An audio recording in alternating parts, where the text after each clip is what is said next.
Les personnels des SSIAD sont en effet indispensables de notre société dont la population vieillit. Prendre soin de nos aînés ne doit pas être un vain mot.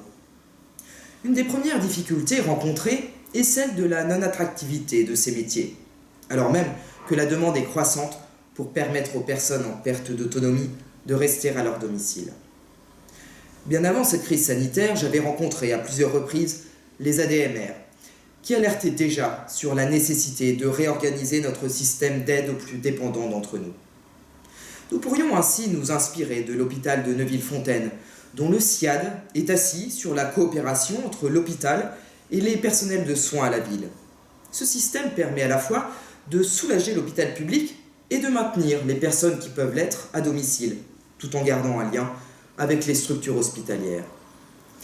La coopération des personnels hospitaliers libéraux, la pluridisciplinarité, ainsi qu'une formation dédiée sont les clés principales de cette politique du grand âge et de l'autonomie. Un projet de loi sur ce sujet est en préparation depuis de longs mois. Il faut absolument que ce texte puisse être examiné et voté rapidement.